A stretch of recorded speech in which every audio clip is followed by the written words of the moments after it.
আবারও মানবিকতার একটা বিশেষ নজির স্থাপন করলেন জেলাশাসক বিশাল কুমার। মেধাবী কিন্তু দরিদ্র এক ছাত্রের কাছে সাহায্যের হাত বাড়িয়ে দিলেন জেলাশাসক। রইল একটি রিপোর্ট। উচ্চ মাধ্যমিকে কৃতি তালিকায় স্থান পাওয়া ছাত্রের আর্থিক সহযোগিতায় এগিয়ে এলেন জেলাশাসক।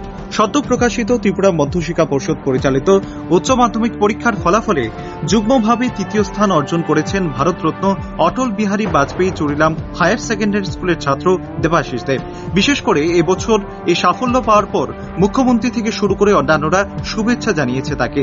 কিন্তু মেধাবী এই ছাত্রের উজ্জ্বল ভবিষ্যৎ করার জন্য দরকার ছিল আর্থিক সহযোগিতা। আর এই বিষয়টি বিভিন্ন সংবাদ মাধ্যমে প্রকাশিত হতেই নজরে আসে সিপাহীজলা জেলাশাসক বিশাল কুমারের। এরই পরিপ্রেক্ষিতে বুধবার জেলাশাসক বিশাল কুমার চরিলাম ব্লকের আড়ালিয়া গ্রামের এলাকার দেবাশিস দেবের বাড়িতে যান এবং ছাত্রের বর্তমান পড়াশোনার বিষয়বস্তু এবং আনুষঙ্গিক বিষয় নিয়ে খোঁজখবর নেন। পরে জেলাশাসক বিশাল কুমার নিজ উদ্যোগে 50,000 টাকার চেক তুলে দেন উক্ত ছাত্র দেবাশিস দেবের হাতে। পাশাপাশি আগামী দিনে সহযোগিতার আশ্বাস প্রদান করেন জেলাশাসক। गांव के एक देवाशीष देव जी जो बहुत अच्छी पढ़ाई करते हैं परंतु इकोनॉमिक तरीके से इतने स्ट्रांग नहीं हैं, तो उनको प्रोत्साहन देने के लिए हमने इस वीडियो के माध्यम से उनकी कुछ सहायता करने की कोशिश की। অন্যদিকে দেবাশিস দেব উচ্চ মাধ্যমিকের কৃতি তালিকায় স্থান পাওয়ার পর এবার রাম ঠাকুর কলেজে ইকোনমিক্স বিষয় নিয়ে পড়াশোনা করার জন্য ভর্তি হয়েছে।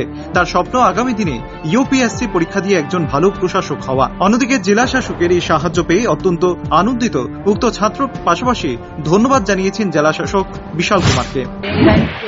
জেলার বিশাল কুমার দেখেছিল এবং এটা দেখে উনি খুব হৃদয়ে থেকে খুব পছন্দ হয়েছিলেন, তাই তিনি আজ আমাদের বাড়িতে এসেছেন। আমাদের আর্থিক অবস্থা দেখে তিনি আমাদেরকে 50,000 টাকা সাহায্য করেছেন, তাই আমি ওনার কাছে খুব কৃতজ্ঞ থাকবো। আর আমি ওনাকে অনেক ধন্যবাদ জানাই। তোমার ভবিষ্যতের টার্গেট কি? আমি ভবিষ্যতে ইউপিএসসি দিয়ে আইএএস হতে।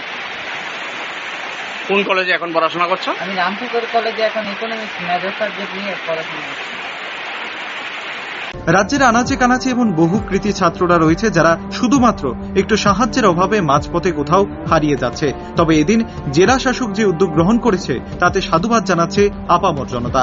Bureau report, rising Tripura.